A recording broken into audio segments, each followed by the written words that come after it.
Ça y est, vous le voyez derrière moi, le village du Vendée Globe a ouvert ses portes pour sa 9e édition samedi.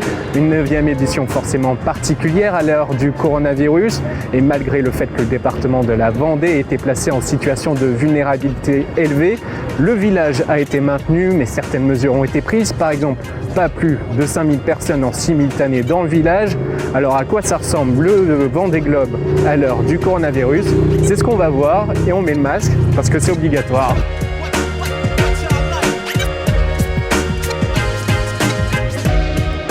Alors vous le voyez, on est à l'intérieur du village et le point positif c'est qu'on a la place pour circuler. Seules 5000 personnes peuvent venir, je le rappelle. Ce qui inquiète un peu les habitants des Sables d'Olonne, puisque certaines familles ont fait de la route. Alors pour entrer dans le village, il suffit de se préinscrire sur le site internet, pas besoin de test, comparé aux skippers, aux officiels et aux journalistes. Nous, on a fait un test PCR et on est négatif.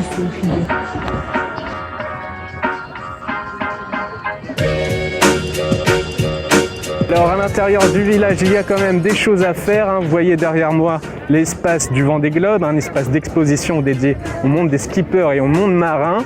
Il y a les bars aussi, les restaurants à l'extérieur qui restent ouverts malgré le coronavirus. Mais bien sûr, la principale attraction, c'est les skippers. Tous les bateaux sont à quai, mais les skippers sont difficilement disponibles. Ils font attention au coronavirus et ils vont bientôt aller se confiner avant la course.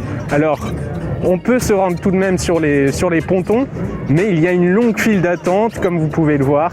Alors, il faut prendre son mal en patience. Allez, on va vous poser la question, qu'est-ce que vous en pensez de ce village à l'heure du coronavirus ?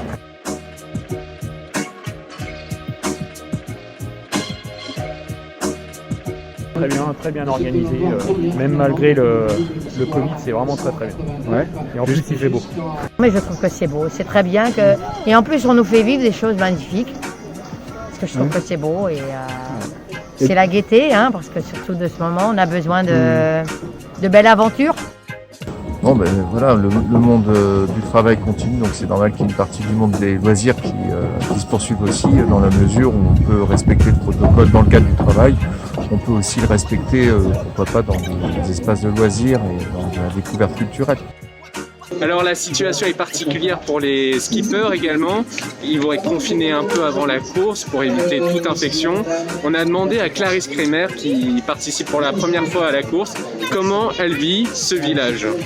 Il y a quand même une assez bonne ambiance, c'est sûr que c'est pas comme d'habitude, mais on a quand même un village qui ressemble vraiment à un beau village de course et qui est à la hauteur de ce bel événement. Mais bon, il y a quand même pas mal de petites restrictions et de choses qui sont différentes de d'habitude, mais moi c'est mon premier Vendée Globe, donc j'ai pas trop d'éléments de comparaison et de toute façon j'ai pour objectif de prendre le départ et le reste on va dire c'est un petit peu accessoire dans ma démarche sportive, on va dire. Le truc pour moi un peu mythique aussi du Vendée Globe, c'est le chenal de départ qui un peu concrétise ce que c'est que de prendre un départ de Vendée Globe et j'aimerais bien qu'il y ait un petit peu de monde. Après je sais que c'est pas forcément l'ambiance en ce moment, donc je me concentre surtout sur le fait que l'objectif c'est de passer la ligne de départ et surtout la ligne d'arrivée. Allez, c'est terminé pour cette petite visite. Si vous êtes intéressé par le village, il est ouvert jusqu'au départ.